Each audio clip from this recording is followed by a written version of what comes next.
avaliação. Boa noite. Eu acho que o resultado do jogo ele não foi justo. Mas futebol não tem justiça, né? Em relação a resultado. A nossa performance ela foi muito boa. No primeiro tempo tivemos um controle muito interessante do jogo. Certeza, muito mais posse de bola do que o adversário. Em relação à criação de oportunidades, nós fomos também mais efetivos, estivemos muito próximos, principalmente em algumas situações de bola parada, onde a gente soube aproveitar muito bem, e também em algumas situações de bola em movimento. O que é que faltou para nós no primeiro tempo para que a gente pudesse sair na frente? Um acabamento melhor das jogadas que foram criadas. A gente pecou no aspecto da última bola, da finalização. Segundo tempo, tomamos um gol de contra-ataque, em um escanteio a nosso favor com 4 minutos. A equipe se desestabilizou durante mais ou menos uns 10 minutos.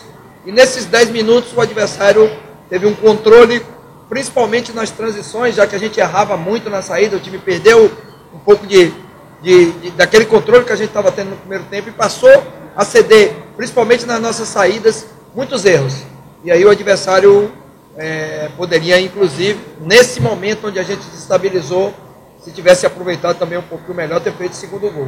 Mas, se vocês forem olhar em relação a esse momento que eu falei, que o time perdeu estabilidade, o nosso goleiro também não trabalhou nesse momento. O adversário cresceu, entretanto, o nosso goleiro não foi chamado a intervir, em uma jogada um pouco mais perigosa, com exceção de uma bola parada numa falta do Carlinhos. O resto foram bolas onde eles roubavam, faziam um contra-ataque, mas não acontecia absolutamente nada.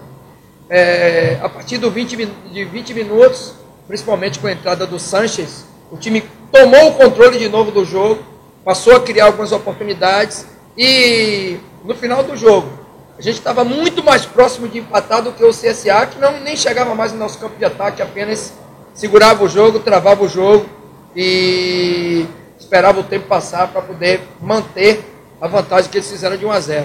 Então, depois de todo esse resumo que eu fiz, se você for pegar os 90 minutos, CRB teve muito mais controle, mais posse de bola, maior número de finalizações, maior número de criação de oportunidades, e o resultado, na minha opinião, foi injusto. É o primeiro tempo de uma decisão. O que nós mostramos hoje aí me deixou muito satisfeito, que eu tive apenas 2 dias para trabalhar a minha equipe, e tenho a certeza que a gente vai fazer uma grande semana para poder reverter. Está totalmente aberto a competição, principalmente pela nossa performance. Nós vamos trabalhar forte para reverter e poder levantar o caneco, que é o nosso objetivo, e o campeonato está aberto e a gente tem toda a condição de fazer isso. Professor Chamusca, o gol sofrido pelo Cobre Regatas Brasil, se perde a bola no ataque, não faltou fazer a chamada falta tática para quebrar o contra-ataque do CSA, em relação também a um jogador experiente que o senhor não utilizou nesse clássico de hoje, o Danilinho. Eu gostaria que o senhor falasse um pouco também desse atleta. O lance que originou o gol, que foi um contra-ataque, né? Foi um escanteio, a bola acabou voltando, o Ferrugem tentou jogar de novo na área, e a gente teve, nesse momento do escanteio, algumas oportunidades de fazer a falta e parar a jogada. Em vez de tomar o gol, a gente tomaria o cartão amarelo. Infelizmente, isso não acabou acontecendo. E no último momento, antes da finalização, o Barbie ainda tentou lá, já na entrada da área, interceptar. A bola acabou sobrando, se eu não me engano, para o Robinho, né? Que foi quem fez a finalização. E aí também entra o mérito do adversário. Nós tivemos, por exemplo, no final do jogo, algumas situações dentro da área onde a gente podia ter finalizado melhor e a gente não aproveitou. Aí é o mérito do adversário. Eles não tiveram grandes oportunidades, mas uma das poucas oportunidades que eles criaram, eles foram efetivos. A utilização do Danilinho é uma questão muito simples. Eu fiz 2 substituições por lesão, uma do Menezes, a outra do Zé, em posições onde a gente colocou. No primeiro momento, a ideia era que a gente colocasse o Lucas, que é um jogador que tem uma boa organização, com uma característica muito parecida com o Menezes, e a gente poder ter a bola, e a gente teve. Depois que o Lucas entrou, a gente continuou com o controle, continuou criando. É um jogador que também tem uma bola aérea interessante, tem boa disputa na primeira bola. Então a ideia foi essa, colocar o Lucas, que inclusive no Juventude, jogou várias vezes contra mim, já vi fazendo essa mesma função que o Menezes faz, que é um meia mais centralizado, jogando mais perto dos 2 volantes. O Vitor, pelo Zé, é uma substituição do 9 por outro. e eu tinha apenas uma substituição a fazer. E achei interessante colocar o Sanches por dois aspectos. É um jogador rápido, que tem característica de 1 contra 1 interessante ali no último terço de campo, e tem uma bola parada muito boa. E a ideia era que a gente pudesse aproveitar a bola parada do Santos. Está aí a não utilização do Danilinho. Eu só teria uma oportunidade de usar o Danilinho. Seria naquele momento que eu tirei o Ferrugem e coloquei mais um meia para que a gente ficasse mais ofensivo. Mas eu achei mais interessante. Eu sabia que a gente faria uma pressão no final do jogo e que eu precisaria de um jogador de bola parada mais efetivo. Por isso eu escolhi o Sanches. E realmente a gente teve algumas oportunidades, inclusive nos escanteios, uma bola raspada pelo Edson. Teve um lateral que a bola sobrou para o Barbio dentro da área, a gente teve condição de finalizar. Mas infelizmente o nosso acabamento foi um acabamento que poderia ter sido melhor para que a gente pudesse, pelo menos, para sair com o empate que a gente mereceu pela performance que a equipe teve hoje. Professor, sobre a instabilidade depois do gol, preocupa de certa forma a reação? Por exemplo, a gente viu alguns jogadores caindo bastante de nível, no caso também o próprio Ferrugem que foi natural, os jogadores não são máquinas, são seres humanos. A gente quando falha, a gente é perceptível de queda. Isso é natural, cabe a nós conversarmos com os jogadores, porque o gol, infelizmente, ele faz parte do jogo. E a gente tem que saber assimilar. Eu até falava com ele isso essa semana para ele, que a gente tem que saber assimilar quando a gente toma um gol e de qualquer forma que esse gol aconteça, porque faz parte do futebol. Agora, tem um aspecto também que a gente tem que pontuar aqui. A nossa equipe, no aspecto físico, no segundo tempo a gente teve algumas dificuldades, principalmente nesse momento de estabilidade.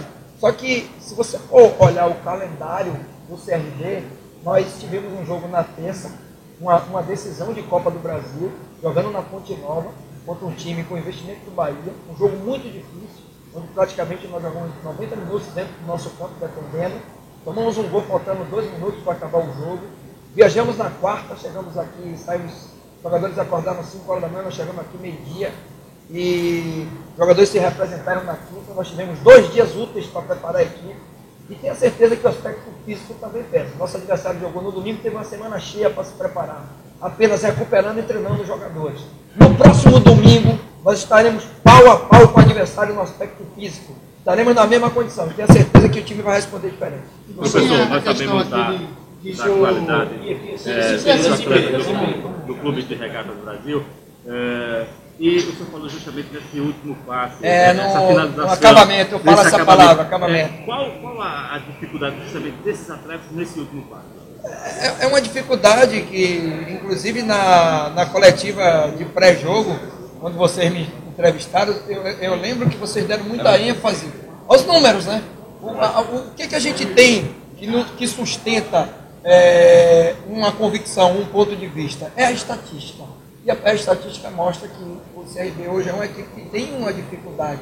Independente do jogador que jogue, né? Hoje jogou no setor mais ofensivo, o Menezes com o Bárbio, o Maílson e o Zé Carlos, mas já houveram trocas em todos os jogos, inclusive nos clássicos. E não houve muita evolução em relação aos números. Eu estou chegando agora, como eu falei, eu tive 2 dias apenas para trabalhar. O que o treinador tem que fazer é tentar buscar por que a gente não está conseguindo ser efetivo. Eu caracterizo assim, sempre falo para meus atletas, existem 2 tipos de erro: tomada de decisão e execução. A gente identificar onde é que a gente está errando mais, se é na tomada de decisão ou é na execução. Quando é na execução é mais fácil, porque mexe menos com o cognitivo do jogador, é só você corrigir a execução do movimento. E esse é o trabalho do treinador. A gente sabe que existe essa dificuldade, essa semana a gente vai trabalhar um pouco mais, dar confiança aos jogadores, e é o que a gente pode fazer a priori, porque esses jogadores que hoje jogaram, basicamente vai ser a base do time que vai jogar domingo. Então, e não existe mágica no futebol. Se a música não vai chegar, tocar com a varinha de condão e fazer com que os jogadores façam um gol. Eu vou tentar trabalhar para que eles melhorem no próximo jogo e a gente possa ser mais efetivo. Porque se a gente fosse um pouquinho mais efetivo, o jogo poderia ter acabado 1-1 e o adversário não teria vantagem. Mas essa vantagem é uma vantagem mínima, volto a dizer, e que a gente tem com a torcida jogando, o maior número aqui, a gente tem toda a condição de reverter. O senhor fez uma série na coletiva, uma série de relatos de pontos negativos do CRB e classificou a partida como injusta. Por quê? Pontos negativos? O senhor falou aqui na coletiva que o CRB não estava bem, não estava bem preparado fisicamente, tecnicamente, e achou o resultado Você entendeu errado. Em nenhum momento eu falei mal preparado fisicamente, eu não usei essa palavra. Essa palavra quem está usando é você. Eu falei que o CRB teve um tempo menor em um jogo no meio de semana. Só falei isso. Qual é o resultado que o senhor classifica como injusto? Porque a gente foi muito melhor do que o adversário no jogo. Só você pegar os melhores momentos do jogo, ver a posse de bola, ver o número de finalizações, veja os números do jogo que a gente foi muito melhor. Por isso eu acho o resultado injusto. E não falei nada negativo, não. Você que falou mal fisicamente, eu não usei essa palavra. Você pegando nessa semana de trabalho, você repetiu várias vezes aí, que agora você vai ter a semana de trabalho. É uma semana para poder trabalhar um pouquinho mais, porque dois dias ainda com jogo no meio de semana, entendeu? Você até falou de Bahia e tudo. E a gente tem o exemplo, que você deve saber, né, do ano passado, que foi o contrário, né? O CRB saiu com 1 a 0 e o CSA reverteu. Mas clássico equilibrado e decisão, tudo pode acontecer. Tudo pode acontecer. A reversão, ela é uma reversão que o campeonato está totalmente aberto hoje, principalmente pela performance. Eu acho, inclusive, que a performance que o CRB teve, principalmente no primeiro turno, surpreendeu a todos vocês, porque eu vi os outros 2 clássicos, eu assisti, e o CSA teve muito mais controle do jogo do que no jogo de hoje. Então, a forma como a gente jogou, tirando aqueles 15 minutos onde a gente tomou um gol com as 4 minutos e desestabilizou um pouco, que é natural você tomar um gol no clássico, principalmente você estando jogando melhor e o adversário no contra-ataque fazer o gol. Mas aí depois a gente voltou a ter um controle melhor e a gente tem toda a condição essa semana de preparar para fazer, não só voltar a fazer um jogo bom, que a gente não jogou mal hoje, a gente fez um jogo de superação, em cima de todos os aspectos, treinador novo chegando, com pouco tempo para trabalhar, os jogadores assimilaram bem o que a gente assimilaram bem, foram fiéis ao plano de jogo, então a gente tem toda a condição de reverter no próximo domingo. Chamusca, seja bem-vindo, né? A gente não teve oportunidade de conversar lá em Salvador, porque eticamente você ainda não podia dar entrevista, porque ainda não assumia, a gente conversava em off. E reverter uma situação, você acaba de fazer uma coisa interessante aqui nas redes sociais, você deu meio desanimado, você deu uma injeção agora na torcida do CRB, dizendo dá para reverter, tem uma segunda-feira. Não, tem que estar desanimado. O que é que você vai falar para esse jogador nessa semana? Primeiro é o seguinte, você colocou uma coisa muito interessante aí. Sem o torcedor a gente não consegue reverter. O principal é o torcedor estar do nosso lado. E é normal que o torcedor fique chateado porque perdeu o primeiro tempo da decisão. São 180 minutos. Jogando melhor do que o adversário, tendo controle do jogo. Ou seja, a gente tem toda a condição, só que a gente precisa com o torcedor ao nosso lado. É durante a semana. A gente primeiro recuperar os jogadores, que eles estão no estado físico de muito desgaste, pela sequência de jogos. Segundo, criar essa mobilização e essa motivação. Agora eu conheço bem melhor o meu adversário, que eu joguei contra eles, então a gente tem toda a condição, junto com a nossa torcida, lotar esse estádio aí, empurrar os caras que a gente... Um gol, já está tudo empatado, cara, é só fazer um gol. É só a gente fazer um gol que o jogo está empatado e aí o campeonato fica em aberto. Vamos precisar do nosso torcedor. E tenha certeza, os jogadores estão com o mesmo sentimento que eu. Isso que eu estou falando aqui, eu estou transferindo o que a gente conversou dentro do vestiário. É otimismo, a gente sabe, tem convicção de que pelo que a gente fez hoje, que a gente tem condição de reverter esse resultado. Aí, o técnico